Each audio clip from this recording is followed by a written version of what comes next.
I mean, I think the biggest piece of advice I would give in valuation is that every evaluation, you tell a story. It's not about Excel spreadsheets, it's not about models, it's not about accounting, you're telling a business story. So to do valuation well, you need to understand how businesses work. It can't be a line item on a spreadsheet, it has to be an understanding why does inventory matter to a business? What does it mean to grow your revenues? How does a business grow its revenues? Because otherwise you sit at spreadsheets and you change the numbers based on whatever you feel like doing. So I think getting business perspective is difficult, especially when you're young, you haven't worked in businesses. Some of my most difficult challenges are, in my classroom, I have quite a few people who come from mainland China. And for them, business doesn't come, it's not second nature, it's not something they're used to. Whereas in the US, your parent might have a business, your mother might run a flower shop.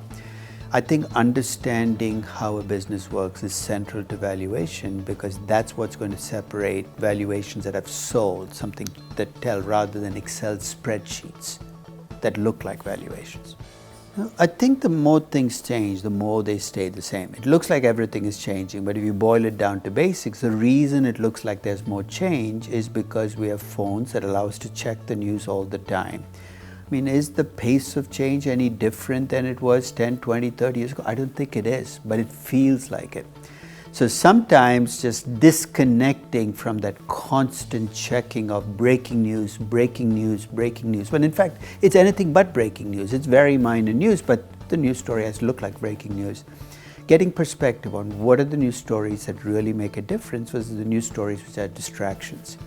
So I think that separating that is, to me, the key in dealing with the world you're going to be dealing with, because otherwise you're going to drown in data. Neither business really adds much value, to be quite honest. Let's face it, the best investment bankers and the best asset managers are just basically very good salespeople who get paid more than salespeople in other businesses, not the analytical geniuses who make the money. So unfortunately, it's selling. It's a lot of selling. So the better you are at selling, the better you're going to be at investment banking and asset management because you can convince people to do things they probably shouldn't be doing in the first place. It's a very cynical view of banking and asset management.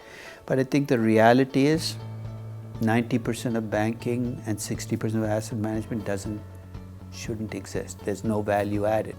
It's there because people feel the need to hold your hand while you make a decision. So I think it's the area which is most exposed to change that's coming. You're a wealth manager, you're reading the same script to every person who walks in through that door. I don't need a wealth manager. I could have ChatGPT sit in your chair and read the same script and probably not make the mistakes human beings make when they read the script. Your clients are human beings, right? And that's what behavioral finance is. You can tell them the rational thing to do, you can tell them the financial, but you need to understand that human beings react the way human beings always have. They, in the face of uncertainty, they either go into denial or they outsource their thinking. Tell me what to do. In crises, they panic because that's what they've always done. So learning, that's what behavioral finance basically gives you, is the capacity to be. I mean, think of it as a psychology class you're taking along with your finance classes. Because ultimately, if you're not good at reading people, understanding psychology, your advice might be great, but nobody's going to take it. So to me, that's the essence of behavioral finance, is understand that human beings, through evolution, have things planted in them that are going to change. I'd say find another job, right? If you're looking at number crunching as being your strength, it's only a matter of time before. I mean, the way I often describe this class, if what you're doing is mechanical, a machine will always be better at it than you can be. Machines don't make mistakes. And much of quantitative finance is mechanical. You're taking data, you're running it through models. Now, soon there'll be no need for people to do it, right? So I think if we're going to find a niche in finance, it's got to be numbers plus something else. You need to bring something in that is uniquely you, that cannot be replicated. So my advice to students is learn all the numerical skills, the Excel skills are good skills to have, but think of what sets you apart. What can you do? What can you add to those skills that'll make you difficult to replicate with a machine? You know, universities are not craft schools, right? You can't prepare people for a job that's out there, partly because the job keeps shifting, the skills. You need to give people basic skills. I mean, I think universities need to teach people how to think, how to connect unconnected thoughts, unrelated facts, how to deal with data. Those are the things. You shouldn't be, as a university, saying, let's see what an investment banker does and create a class where we teach students what to do for an investment banker, because you're preparing them for a skill set that'll be different 2 years from now, 4 years from now. The old saying of, you teach a person how to fish, they won't be hungry for the rest of the day. You give them a fish, it's going to rot sooner or later.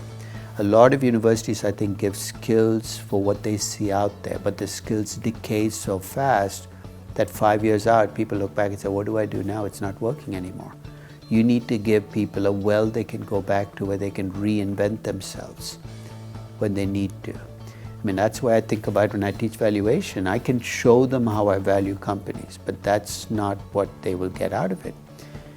What I need to show them is the process by which I go through dealing with the questions, because I want them to be able to develop that process of dealing with questions on their own, because I'm not going to be there to hold their hand 5 years, 10 years, and definitely not 30 years from now.